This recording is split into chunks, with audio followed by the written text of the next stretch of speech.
Gene cloning. ठीक है, gene cloning क्या होती है? क्या होती है जीन क्लोनिंग?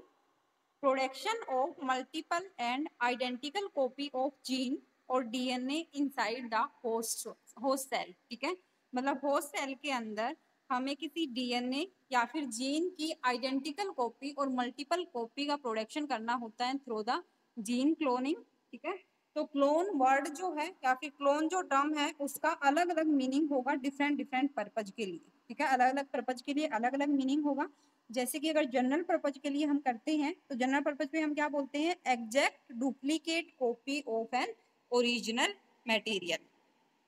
ठीक है, ओरिजिनल मटेरियल जो है उसकी एग्जैक्ट डुप्लीकेट कॉपी जो होगी उसको बोलेंगे हम क्लोन, या फिर कह सकते हैं जो कि जो पेरेंटल है उससे क्या करे? मैच करे। ठीक है, या फिर जैसे एक माइक्रोबायोलॉजिस्ट के लैंग्वेज में अगर हम बोले तो क्या होती है cloning? Production of a population of microbes generated from a single cell. ठीक है, माइक्रोबायोलॉजी की लैंग्वेज में अगर हम कहें तो क्या होती है? माइक्रोब्स की पॉपुलेशन का प्रोडक्शन करना किससे? सिंगल सेल से। ठीक है, इस टाइप से डिफरेंट डिफरेंट पर्पज के लिए क्लोन का मीनिंग भी क्या होगा? डिफरेंट डिफरेंट होगा। ठीक है, अब इसके है स्टेप्स। जो जनरल स्टेप्स इन्वॉल्व होती हैं जीन क्लोनिंग के लिए। ठीक है, या फिर हम कह सकते हैं प्रोसीजर जो होता है इसका वो क्या होता है? सबसे पहले है जनरेशन ऑफ फॉरेन डीएनए। ठीक है, या फिर हम इसके अंदर डायरेक्ट लिखें तो सबसे पहले होगा आइसोलेशन। आइसोलेशन आइसोलेशन के बाद सेकंड आएगा वेक्टर, मतलब selection of vector and ligation.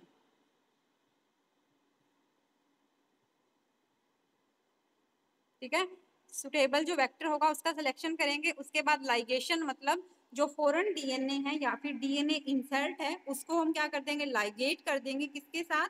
Vector के साथ। ठीक है, with the help of DNA ligase. तो उससे प्रोडक्शन होगी रिकम्बिनेंट डीएनए या फिर आरडीएनए की। ठीक है, उसके बाद क्या होगा? ट्रांसफॉर्मेशन। ये जो स्टेप है recombinant DNA is introduce into host cell, इसको बोलते हैं ट्रांसफॉर्मेशन।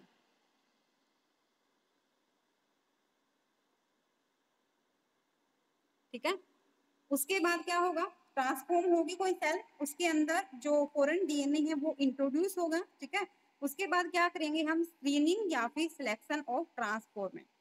कुछ एक सेल्स क्या होती है? रिकम्बिनेंट डीएनए को ले लेती है और वो क्या हो जाती है? ट्रांसफॉर्म हो जाती है। लेकिन कुछ क्या रहती है? नॉन ट्रांसफॉर्म रहती है। ठीक है, तो उस केस में हमें उसकी स्क्रीनिंग या फिर सिलेक्शन करना पड़ता है लास्ट में। तो ये जो है मेजर स्टेप्स होते हैं जीन क्लोनिंग के अंदर। और यहाँ पे जो इसकी जो आउटलाइन डायग्राम दिखाया हुआ है जीन क्लोनिंग का, इससे भी समझ सकते हो आप। सबसे पहले क्या है? यहाँ पे डोनर डीएनए है। ठीक है, डोनर कौन सा होगा? जिससे हमें जो डीएनए इंसर्ट है वो यहाँ से रिमूव करना है। ठीक है, तो सबसे पहले तो हमें डीएनए चाहिएगा। उस डीएनए को हम आइसोलेट करेंगे किसी बैक्टीरियल सेल से या फिर किसी सेल से। ठीक है, तो डीएनए इंसर्ट करते हैं कौन सी एंजाइम की हेल्प से?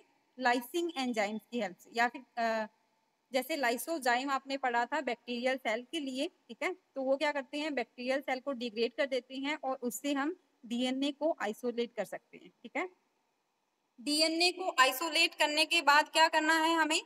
इस डीएनए से हमें वो डिजायर्ड फ्रेगमेंट या फिर जीन ऑफ इंटरेस्ट जिस डीएनए फ्रेगमेंट के अंदर है उसे आइसोलेट करना है with the help of restriction endonuclease. ठीक है, रेस्ट्रिक्शन एंडोन्यूक्लियस जो है वो क्या करेगा? स्प्लिटिंग या फिर कट कर देगा इस डोनर डीएनए जो है इसको। ठीक है, और वो जो डिजायर्ड फ्रेगमेंट होगा उसको हम आइसोलेट कर लेंगे।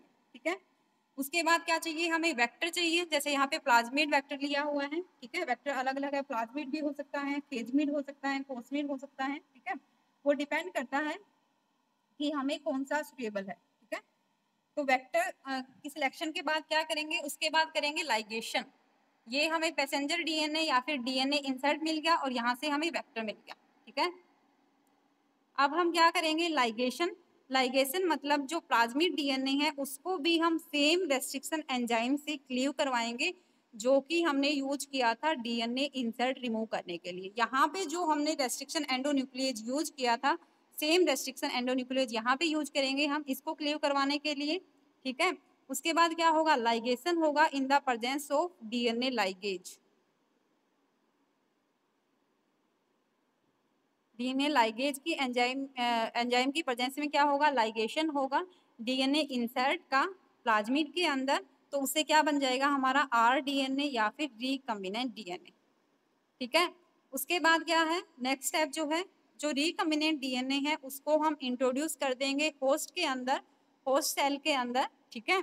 और इसको क्या बोलते हैं, इस प्रोसेस को बोलते हैं ट्रांसफॉर्मेशन। ठीक है। उसके बाद लास्ट जो बचता है वो क्या होता है, स्क्रीनिंग या फिर सिलेक्शन ऑफ ट्रांसफॉर्मेशन। ये कंप्लीट इसका प्रोसेस होता है जो कि हमने एक बार ब्रीफ में पढ़ लिया है। ठीक है। अब एक एक करके पढ़ेंगे क्या होता है। क्लियर है यहाँ तक? ओके।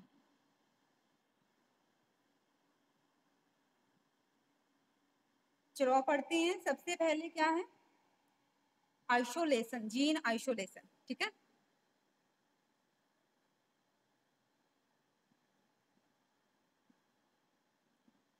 तो आइसोलेशन में क्या होता है, जो डिजायर्ड जीन चाहिए है हमें, ठीक है, उसको हम आइसोलेट करेंगे। ठीक है। सबसे पहले हम क्या करेंगे, जो डोनर डीएनए है उसको आइसोलेट करेंगे डोनर सेल से। ठीक है।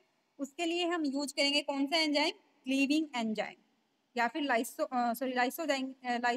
लाइसिंग एंजाइम जो है वो यूज करते हैं for the removal of target DNA. ठीक है। जैसे कि बैक्टीरियल सेल के अंदर लाइसोजाइम है, यहाँ पे एग्जांपल दे सकते हैं हम उसका। ठीक है। डीएनए आइसोलेट करने के बाद हम क्या करेंगे, उस डीएनए के अंदर क्या होते हैं, बाकी के जो सेल कंटेंट है वो भी उसके साथ जैसे कि चिपके हुए होते हैं एक टाइप से। ठीक है। तो उस सेल कंटेंट को हम क्या करेंगे, रिमूव करेंगे। ठीक है। किसकी हेल्प से, अल्ट्रा सेंट्रीफ्यूगेशन की हेल्प से जो भी सेल कंटेंट उसके साथ है डीएनए के साथ, उसको हम क्या कर देंगे, रिमूव कर देंगे और उस डीएनए को हम प्यूरिफाई कर लेंगे। ठीक है। डीएनए हमें प्यूरिफाइड मिल गया। उसके बाद क्या करेंगे, प्यूरिफाइड डीएनए जो है उसके अंदर जो डिजायर्ड पोर्शन प्रेजेंट है डीएनए का, ठीक है, डिजायर्ड कौन सा, जिसके अंदर हमारा जीन ऑफ इंटरेस्ट प्रेजेंट है।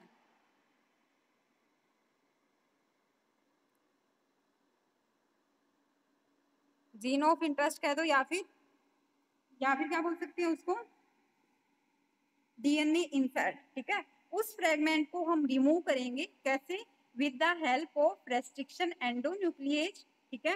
रेस्ट्रिक्शन एंडोन्यूक्लिएज क्या करेगा, स्प्लाइसिंग कर देगा डोनर डीएनए की उस स्पेसिफिक पोजीशन पे। ठीक है।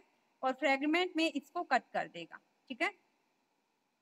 अब ये रेस्ट्रिक्शन एंडोन्यूक्लिएज है वो कहाँ पे कट करता है, एक स्पेसिफिक साइट्स होती हैं, कुछ न्यूक्लियोटाइड सीक्वेंस होती है जिसको वो रिकॉग्नाइज करता है और वहीं पे कट करता है। ठीक है। और वो कौन सी होती है, पैलिंड्रोमिक सीक्वेंसेस।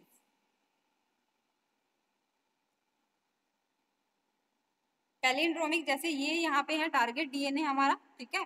इसको जैसे क्लीवेज साइट्स है ये पे, या जहाँ पे वो सीक्वेंस प्रेजेंट है, पैलिंड्रोमिक सीक्वेंसेस प्रेजेंट है। ठीक है। यहाँ पे क्या करेगा, रेस्ट्रिक्शन एंजाइम, जैसे यहाँ पे इको R1 लिया हुआ है इन्होंने, इसने क्या कर दिया, इसको फ्रेगमेंट्स के अंदर कट कर दिया जिस फ्रेगमेंट के अंदर हमारा जीन ऑफ इंटरेस्ट प्रेजेंट है। ठीक है। तो इस फ्रेगमेंट को हम क्या बोलेंगे, क्या बोल सकते हैं इसको, फॉरेन जीन बोल सकते हैं। ठीक है। फॉरेन डीएनए बोल सकते हैं, पैसेंजर डीएनए बोल सकते हैं इसको, ये जो फ्रेगमेंट्स मिले हैं। ठीक है। और क्या बोल सकते हैं इसको, रैंडम डीएनए या फिर डीएनए इंसर्ट। नाम अलग अलग है लेकिन बात एक ही है। ठीक है। हाँ, जीन ऑफ इंटरेस्ट, इस डीएनए फ्रेगमेंट के अंदर हमारा जीन ऑफ इंटरेस्ट प्रेजेंट है जिसको हमें क्लोन करवाना है। ठीक है। तो इसको जीन ऑफ इंटरेस्ट बोल सकते हैं। आइसोलेट हो गए यहाँ से। उसके बाद क्या चाहिए हमें, नेक्स्ट सेकंड स्टेप चाहिएगा वेक्टर। ठीक है। कैरियर या फिर वेक्टर सिस्टम।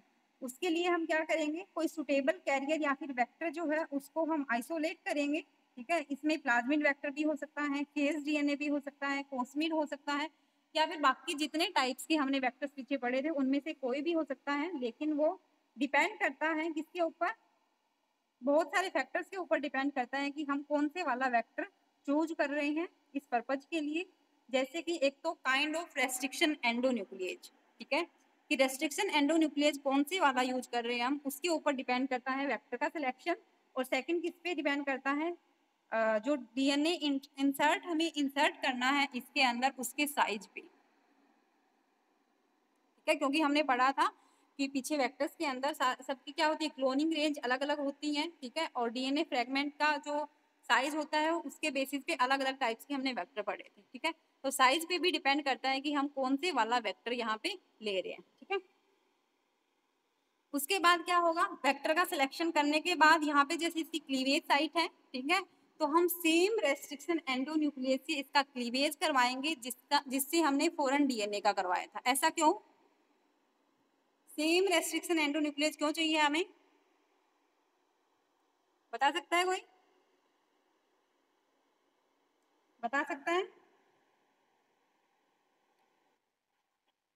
हाँ, क्योंकि रेस्ट्रिक्शन एंडोन्यूक्लियस क्या करता है, स्टिकी एंड्स प्रोड्यूस करता है और वो एक स्पेसिफिक सीक्वेंस जो है उसको रिकॉग्नाइज करता है, ठीक है। तो एक जो रेस्ट्रिक्शन एंजाइम होगा वो जब कट करता है तो वो सेम टाइप के और कॉम्प्लीमेंट्री स्टिकी एंड प्रोड्यूस करेगा, ठीक है। हमें बाद में क्या करवानी है, इनकी ज्वाइनिंग करवानी है फ्रेगमेंट्स की और प्लाज्मिड की, ठीक है। तो उसके लिए हमें क्या चाहिए, सेम रेस्ट्रिक्शन एंजाइम चाहिए, ठीक है। दोनों का क्लीवेज होगा। उसके बाद क्या होती है, लाइगेशन, ठीक है, या फिर हम कह सकते हैं रिकम्बिनेंट डीएनए फॉर्मेशन, ठीक है।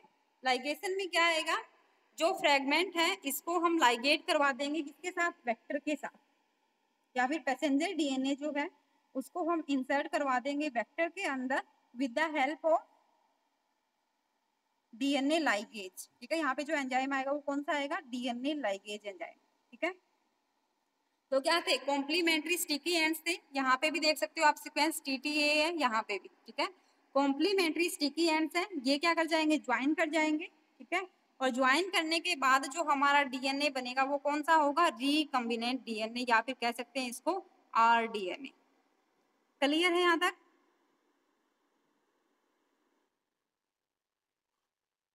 अब देखो कुछ ही केसेस में क्या होता है, अब ये जो हमारा डीएनए बना है वो कैसा है, रिकम्बिनेंट, ठीक है। लेकिन कुछ केसेस में क्या होता है, जिस टाइम पे हम इसका क्लीवेज करवाते हैं वेक्टर का, तो ये वेक्टर क्या कर जाता है, आपस में ही दोबारा से यहीं से ज्वाइन कर जाता है और एक सर्कुलर प्लाज्मिड दोबारा से बना देता है, ठीक है। इस चीज को हम तो उससे हमें क्या बनेगा, रिकम्बिनेंट तो नहीं बनेगा, इससे क्या बनेगा, नॉन रिकम्बिनेंट बनेगा, ठीक है। नॉन रिकम्बिनेंट वेक्टर बन जाएगा दोबारा से, ठीक है। इस चीज को स्टॉप करने के लिए एक और एंजाइम यूज करते हैं, कौन सा, कौन सा बताया था मैंने, एल्कलाइन फोस्फेटेज, याद है? पीछे एंजाइम्स पढ़े थे, वहां पे आपने पढ़ा भी था, एल्कलाइन फोस्फेटेज जो है वो क्या करता है, फोस्फेट ग्रुप को ऐड कर देता है, ठीक है। तो जिसकी वजह से ये आपस में यहाँ से ज्वाइन नहीं कर पाता, ठीक है। क्लियर है यहाँ तक? अच्छा, रिकम्बिनेंट डीएनए हमारा बन गया, ठीक है। अब नेक्स्ट स्टेप क्या आएगा, अब ये जो डीएनए बना है रिकम्बिनेंट डीएनए, इसको हम आर डीएनए, रिकम्बिनेंट डीएनए भी बोल सकते हैं, हाइब्रिड डीएनए भी बोल सकते हैं, और काइमेरिक डीएनए भी बोल सकते हैं, ठीक है। उसके बाद का जो प्रोसेस है वो क्या है, introduction of recombinant DNA into the host, मतलब कौन सा है, ट्रांसफॉर्मेशन का स्टेप, ठीक है।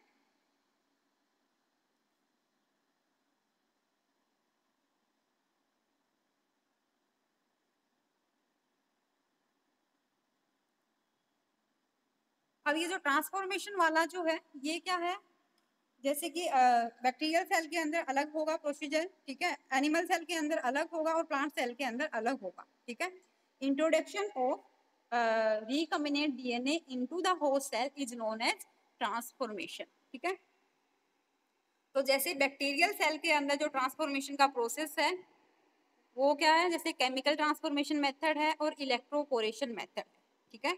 केमिकल मेथड्स के थ्रू भी कर सकते हैं हम, या फिर इलेक्ट्रिक पल्सेस के थ्रू भी हम इंट्रोड्यूस कर सकते हैं किसको, रिकम्बिनेंट डीएनए को, ठीक है। तो यहाँ पे केमिकल ट्रांसफॉर्मेशन मेथड में कौन से आते हैं, क्या होता है केमिकल ट्रांसफॉर्मेशन में, सबसे पहले यहाँ पे वर्ड आता है कंपिटेंट सेल, पढ़ा भी होगा आपने कहीं पे।